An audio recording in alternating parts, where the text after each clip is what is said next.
ಇನ್ನು ಕೊಲೆ ಆರೋಪಿಗಳಿಗೆ ಪೊಲೀಸರು ರಾಜಾತಿಥ್ಯವನ್ನ ನೀಡ್ತಾ ಇದ್ದಾರಾ ಇಂಥದ್ದೊಂದು ಪ್ರಶ್ನೆ ಕೂಡ ಈಗ ಎದ್ದಿದೆ. ಯಾಕಂದ್ರೆ ಪೊಲೀಸರು ನಡ್ಕೊಳ್ತಾ ಇರುವಂತಹ ರೀತಿ ಒಂದಷ್ಟು ಅನುಮಾನಗಳನ್ನ ಹುಟ್ಟಿಸ್ತಾ ಇದೆ. ನೋಡಿ, ಇಡೀ ಪೊಲೀಸ್ ಠಾಣೆಗೆ ಶಾಮಿಯಾನ ಸೈಡ್ ವಾಲ್ಗಳನ್ನ ಕಟ್ಟಿದ್ದಾರೆ. ಅಂದ್ರೆ ಒಳಗೆ ಏನಾಗ್ತಾ ಇದೆ ಅನ್ನುವಂಥದ್ದು ಹೊರಗಡೆ ಯಾರಿಗೂ ಕೂಡ ಗೊತ್ತಾಗಬಾರ್ದು ಅಂತ ಹೇಳಿ. ಇನ್ನು ಕೊಲೆ ಆರೋಪಿಗಳಿಗೆ ಕಸ್ಟಡಿಯಲ್ಲೇ ಸಿಗರೇಟ್ ಬೇರೆ ಕೊಟ್ಟಿದ್ದಾರಂತೆ.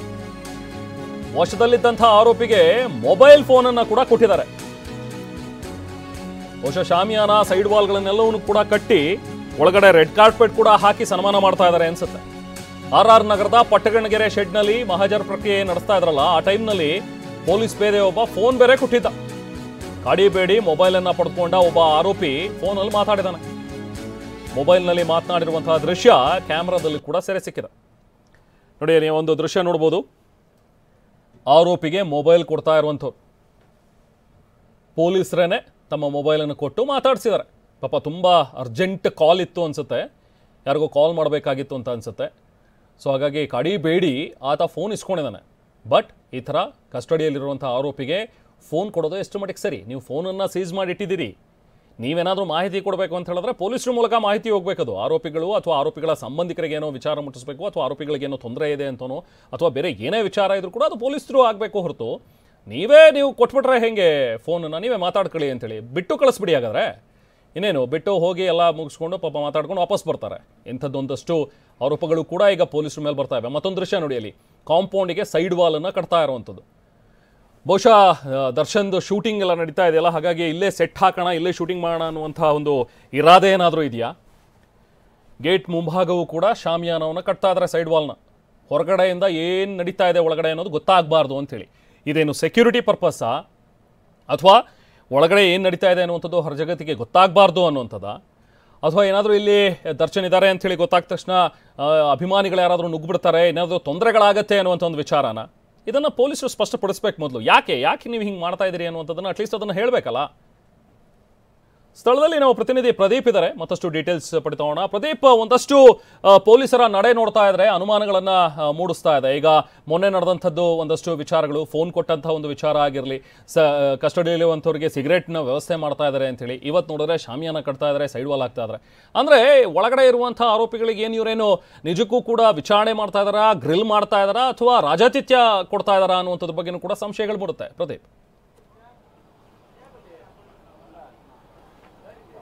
ಖಂಡಿತ ರಹಮಾನ್, ಈ ಎಲ್ಲ ಒಂದು ದೃಶ್ಯಗಳನ್ನ ನೋಡಿದಾಗ, ಎಲ್ಲ ಘಟನೆಗಳನ್ನು ಗಮನಿಸಿದಾಗ ಈ ರೀತಿಯ ಅನುಮಾನ ಕಾಡೋದು ಸಾಮಾನ್ಯ. ಯಾಕಂತ ಹೇಳಿದ್ರೆ, ಯಾವಾಗ ಈ ಒಂದು ಕೊಲೆ ಪ್ರಕರಣವನ್ನ ಭೇದಿಸಿ ಚಿತ್ರರಂಗದ ನಟನಾದಂತಹ ಅಂದ್ರೆ ಸ್ಟಾರ್ ನಟರಾಗಿರುವಂತಹ ಚಾಲೆಂಜಿಂಗ್ ಸ್ಟಾರ್ ದರ್ಶನ್ ಅವರನ್ನ ಯಾವಾಗ ಪೊಲೀಸರು ಅರೆಸ್ಟ್ ಮಾಡ್ತಾರೆ, ಎಲ್ಲ ಕಡೆಯಿಂದನೂ ಸಹ ಒಂದು ಮೆಚ್ಚುಗೆ ವ್ಯಕ್ತವಾಗುತ್ತೆ. ಪೊಲೀಸರ ಧೈರ್ಯಕ್ಕೆ ಪ್ರಶಂಸೆ ಕೂಡ ಬರುತ್ತೆ. ಯಾವ ರೀತಿಯ ಪ್ರಭಾವಕ್ಕೂ ಸಹ ಒಳಗಾಗದೆ ಇರೋದು ಕಾರಣಕ್ಕೆ ಈ ರೀತಿಯ ಒಂದು ಪ್ರಭಾವಕ್ಕೆ ಒಳಗಾಗದೆ ಸ್ಟಾರ್ ನಟರನ್ನ ಬಂಧಿಸಿರೋದಕ್ಕೆ ಎಲ್ಲರಿಗೂ ಕಾನೂನು ಒಂದೇ ಅನ್ನೋ ಒಂದು ಸಂದೇಶ ಕೂಡ ರವಾನೆ ಆಗಿರುತ್ತೆ. ಆದ್ರೆ ಇವತ್ತು ಮತ್ತು ನಿನ್ನೆ ಆಗಿರುವಂತಹ ಕೆಲವೊಂದು ಘಟನೆಗಳು ಪೊಲೀಸರ ನಡೆಯ ಮೇಲೆ ಅನುಮಾನ ಮತ್ತು ಸಾಕಷ್ಟು ಚರ್ಚೆಗೆ ಎಡೆ ಮಾಡಿಕೊಟ್ಟಿರುವಂತದ್ದು. ಒಂದು ನಿನ್ನೆಯ ದೃಶ್ಯವನ್ನ ನೋಡೋದಾದ್ರೆ, ನಿನ್ನೆ ಪಟ್ಟಣಗೆರೆ ಜಯಣ ಶೆಡ್ ಏನಿದೆ, ಆ ಒಂದು ಕೊಲೆ ನಡೆದಂತ ಜಾಗ, ಅಲ್ಲಿ ಎಲ್ಲ ಆರೋಪಿಗಳನ್ನ ಕರೆದುಕೊಂಡು ಹೋದ್ರೆ ಇನ್ಕ್ಲೂಡಿಂಗ್ ದರ್ಶನ್ ಮತ್ತು ಪವಿತ್ರ ಗೌಡ ಇವನ್ನೆಲ್ಲ ಕರ್ಕೊಂಡೋಗಿ ಸ್ಥಳ ಮಹಾಜರನ್ನ ಮಾಡುವ ವೇಳೆ ಒಬ್ಬ ಆರೋಪಿಗೆ ಪೊಲೀಸ್ ಸಿಬ್ಬಂದಿಗೆ ಒಬ್ರು ಮೊಬೈಲ್ ಫೋನ್ ಅನ್ನ ನೀಡುತ್ತಿರುವಂತದ್ದು ಒಂದು ದೃಶ್ಯ ಸೆರೆಯಾಗಿರುವಂತದ್ದು ಕಾಣಬಹುದು. ಈ ಒಂದು ದೃಶ್ಯದಲ್ಲಿ ಆ ಒಬ್ಬ ಆರೋಪಿ ಏನಿದ್ರೆ, ಇಬ್ರು ಆರೋಪಿಗಳು ಕೂತಿರ್ತಾರೆ. ಅದರಲ್ಲಿ ಒಬ್ಬ ಆರೋಪಿ ಪೊಲೀಸ್ ಸಿಬ್ಬಂದಿಯನ್ನ ಕಾಡಿಬೇಡಿ ತನ್ನ ಒಂದು ಮೊಬೈಲ್ ಅಂದ್ರೆ ಪೊಲೀಸ್ ಸಿಬ್ಬಂದಿ ಹತ್ರ ಇದ್ದಂತಹ ಮೊಬೈಲ್ ಅನ್ನ ಇಸ್ಕೊಂಡು ತುಂಬಾ ಹೊತ್ತು ಆ ಫೋನ್ ಅಲ್ಲಿ ಮಾತಾಡ್ತಾ ಇರುವಂತಹ ದೃಶ್ಯ ಕ್ಯಾಮ್ರಾದಲ್ಲಿ ಸೆರೆಯಾಗಿರುವಂತದ್ದು. ಇದು ಒಂದು ರೀತಿಯಂತಹ ಅನುಮಾನ ಹುಟ್ಟಿದ್ರೆ, ಕಸ್ಟಡಿಯಲ್ಲಿರುವಂತಹ ಆರೋಪಿಗೆ ಇವರು ಹೇಗೆ ಪೊಲೀಸರು ಒಂದು ಮೊಬೈಲ್ ಫೋನ್ ಅನ್ನ ಕೊಡಕ್ ಬರುತ್ತೆ? ಅವ್ರ ಸಂಬಂಧಿಕರ ಜೊತೆ ಮಾತಾಡ್ಬೇಕಾಗಿರುತ್ತಾ, ಅಥವಾ ಲಾಯರ್ ಜೊತೆ ಮಾತಾಡ್ಬೇಕಾಗಿದ್ರೆ ಅದು ಪೊಲೀಸರ ಮುಖಾಂತರನೇ ಆಗ್ಬೇಕು. ಮತ್ತು ಕಸ್ಟಡಿ ವೇಳೆ ಪೊಲೀಸ್ ಸ್ಟೇಷನ್ ಇದ್ದಾಗ ಬಂದು ಲಾಯರ್ ಆಗಿರ್ಬೋದು, ಸಂಬಂಧಿಕರಾಗಿರ್ಬೋದು, ಪೊಲೀಸರು ಅವಕಾಶ ಕೊಟ್ಟರೆ ಮಾತಾಡ್ಬೋದು. ಆದ್ರೆ ಫೋನ್ ಅನ್ನ ಕೊಟ್ಟಿದ್ರೆ ಮೊದಲೇ ಫೋನ್ ಅನ್ನ ಸೀಸ್ ಮಾಡಿ ಇಟ್ಕೊಂಡಿರ್ತಾರೆ, ಯಾರ ಹತ್ರನೂ ಮಾತಾಡಬಾರ್ದು ಮತ್ತು ಒಂದಷ್ಟು ಸಾಕ್ಷಿಗಳ ಸಂಗ್ರಹಣೆ ತನಿಖೆ ಉದ್ದೇಶದಿಂದ. ಆದ್ರೆ ಫೋನ್ ಅನ್ನ ಇವರು ಸಿಬ್ಬಂದಿ ಹೇಗೆ ಕೊಟ್ಟರು ಅನ್ನೋದ್ರ ಬಗ್ಗೆ ಹಿರಿಯ ಅಧಿಕಾರಿಗಳು ಈಗ ಇದನ್ನ ಪರಿಶೀಲಿಸಿ ಇದ್ರ ಬಗ್ಗೆ ತನಿಖೆ ಮಾಡಬೇಕು ಅನ್ನೋ ಒಂದು ಮಾತು ಕೂಡ ಕೇಳಿ ಬರ್ತಾ ಇದೆ.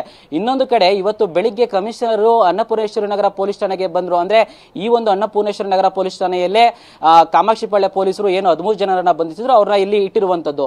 ಈ ಒಂದು ಪೊಲೀಸ್ ಠಾಣೆಗೆ ನಿನ್ನೆನೂ ಸಹ ಕಮಿಷನರ್ ಬಿ ದಯಾನಂದ ಬಂದಿದ್ರು, ಇವತ್ತು ಬೆಳಿಗ್ಗೆ ಸಹ 9:30 ಬಂದಿದ್ರು. ಆದ್ರೆ ಕಮಿಷನರ್ ಬಂದ ಕೆಲವೇ ಕ್ಷಣಗಳಲ್ಲಿ ಈ ಒಂದು ಅನ್ನಪೂರ್ಣೇಶ್ವರಿ ನಗರ ಪೊಲೀಸ್ ಠಾಣೆಯ ಕಾಂಪೌಂಡ್ ಸುತ್ತ ಒಂದು ಶಾಮಿಯಾನದ ಸೈಡ್ ವಾಲ್ಗಳನ್ನ ಹಾಕ್ತಾರೆ.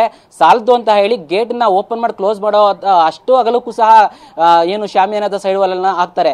ಅಷ್ಟಲ್ಲದೆ ಏನು ಈ ಒಂದು ಬಿಲ್ಡಿಂಗ್ ಏನಿದೆ, ಈ ಬಿಲ್ಡಿಂಗ್ ನ ಸೈಡ್ ಅಲ್ಲಿ ಫಸ್ಟ್ ಫ್ಲೋರ್ ಮತ್ತು ಸೆಕೆಂಡ್ ಫ್ಲೋರ್ ಅಲ್ಲಿ ಆ ಮೂಲೆಯಲ್ಲಿಯೂ ಸಹ ಶಾಮಿಯಾನನ ಒಂದು ಸೈಡ್ ವಾಲ್ ಅನ್ನ ಅಳವಡಿಸಿ ಓವರಾಲ್ ಆಗಿ ಠಾಣೆಯ ಒಳಗೆ ಯಾರ್ಯಾರಿದ್ದಾರೆ, ಏನೇನು ನಡೀತಾ ಇದೆ ಯಾವುದು ಕೂಡ ಮಾಧ್ಯಮಗಳ ಕಣ್ಣಿಗೆ ಬೀಳಬಾರ್ದು, ಸಾರ್ವಜನಿಕರಿಗೆ ಕಣ್ಣು ಬೀಳಬಾರ್ದು ಅಂತ ಉದ್ದೇಶಕ್ಕೋಸ್ಕರ ಈ ಒಂದು ಕೆಲಸವನ್ನ ಮಾಡಿರುವಂತಹ ಒಂದು ಅನುಮಾನ ಕಾಡ್ತಾ ಇದೆ. ಜೊತೆಗೆ ಇಲ್ಲೊಬ್ಬ ಅಂದ್ರೆ ಈ ಪ್ರಕರಣದ A13 ಆರೋಪಿಯಾಗಿರುವಂತಹ ದೀಪಕ್ ರವರ ಒಂದು ಮುಖವನ್ನು ಸಹ ಯಾರಿಗೆ ಕಾಣಬಾರ್ದು ಅಂತ ಹೇಳಿ ಪೊಲೀಸರು ಈ ಒಂದು ಕೆಲಸವನ್ನ ಮಾಡ್ತಾ ಇದಾರೆ ಅಂತ ಅನುಮಾನ ಕಾಡ್ತಾ ಇದೆ. ಯಾಕಂತ ಹೇಳಿದ್ರೆ ದೀಪಕ್ ಅವರ ಒಂದು ಗುರುತು ಯಾರಿಗೂ ಪತ್ತೆ ಆಗಬಾರ್ದು ಅಂತ ಹೇಳಿ ಒಂದಷ್ಟು ಏನೋ ಒಳಸಂಚು ನಡೆದಿರುವಂತಹ ಒಂದು ಅನುಮಾನ ಕೂಡ ಈಗ ವ್ಯಕ್ತವಾಗ್ತಾ ಇದೆ.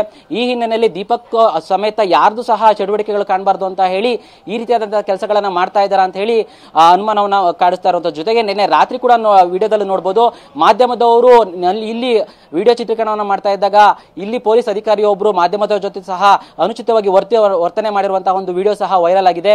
ಇದೆಲ್ಲವನ್ನ ನೋಡ್ತಾ ಇದ್ರೆ ಪೊಲೀಸರು ಯಾಕೆ ಇಷ್ಟೊಂದು ಯಾಕೆ ಮಾಡ್ತಾ ಇದ್ದಾರೆ ಮಾಧ್ಯಮದ ಜೊತೆ ಮತ್ತು ಸಾರ್ವಜನಿಕರ ಜೊತೆ ಅಂತ ಅನುಮಾನ ಕಾಡ್ತಾ ಇರುವಂತದ್ದು. Rehman, thank you Pradeep.